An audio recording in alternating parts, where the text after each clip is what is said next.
Dahil nga napagod ako kahapon, kakalinis ng kwarto ko mga B, late na rin akong nagising today. 3 oras nga bago ang duty ko, gumising na rin ako. As usual nga, tulala moment. Ganon din ba kayo mga B, yung gusto nyo pa matulog pero kailangan nyo na bumangon kasi may trabaho pa tayo?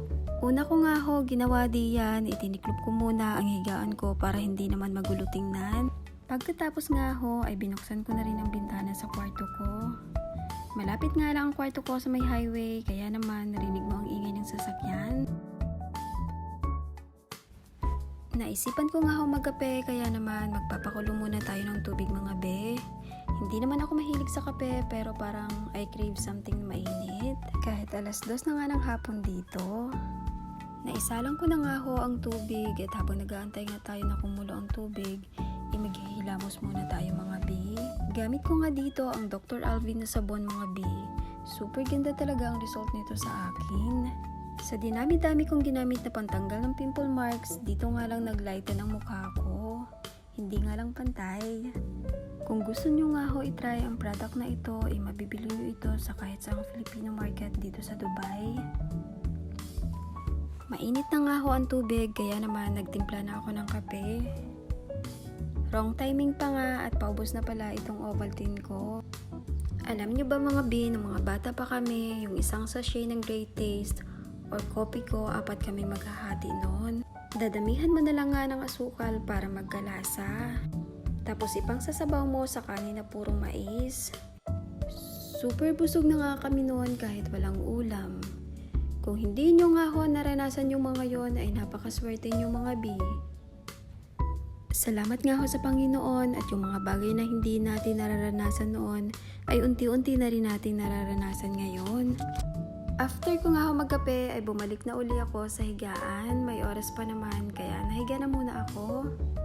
Sa puntong iyan ako ay nakakaramdam na naman ng antok. After 20 minutes nga ho ay naligo na rin ako diyan. Mabilisang ligo nga lang ang ginawa ko mga B. At ay super lamig naman. After 307 years nga ay natapos na rin ako maligo. Uy, ang tagal no. Pagkatapos ko nga ho maligo diyan, saka naman ho ako naglagay na rin Dr. Alvin na toner at sunscreen. Super hiyang ko nga tong product na to, kaya naman napabili ako ng isang sako. Hoy, hindi, napakadami nun. Naalala ko nga ho dati nung nasa Pinas ako, ganun din gamit ng kapatid ko. Ngayon ko nga lang ho na-realize na maganda pala talaga siyang gamitin. Ngayon nga ho ay naglalagay na ako nitong sunscreen. Alam nyo naman ho, dini sa gitnang silangan ay mainit, kaya kailangang protektado balat natin sa init ng panahon. Sunod nga ho ay naglotion na rin ako diyan gamit ang ating Gingham Gorgeous ng Bath and Body Works. Huy mga B, super legit niya, napakabango ho na rin at talaga namang super soft sa balat ko. Nag-spray na nga rin ho ako diyan sa aking kilikili ng ating Rosemart Cagayaco Deo. Siyempre, kailangan protektado rin ang ating kilikili mga B. Simula nga nung nag-Dubai ako, palagi nang naglalagas ang buhok ko. Alam ko, relate ang ating mga OFW dito na nasa gitnang silangan. Naglagay na rin nga ho ako diyan ng konting kolorete sa mukha ko kasi yan ang ating puhunan mga B. Sa punto nga na yaan ay nagsuot na rin ako ng uniform. Ito na talaga ang realidad mga B, na after day off, papasok na naman tayo.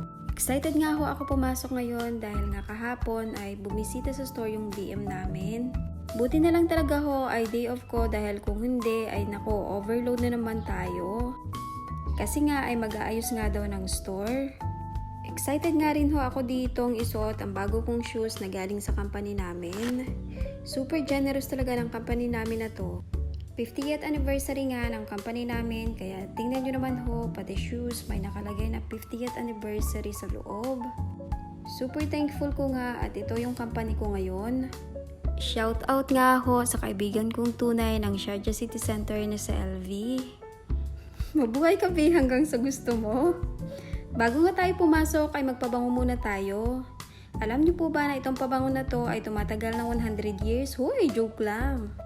Siya ho, ako'y papasok na. Salamat ho sa panonood. Bye!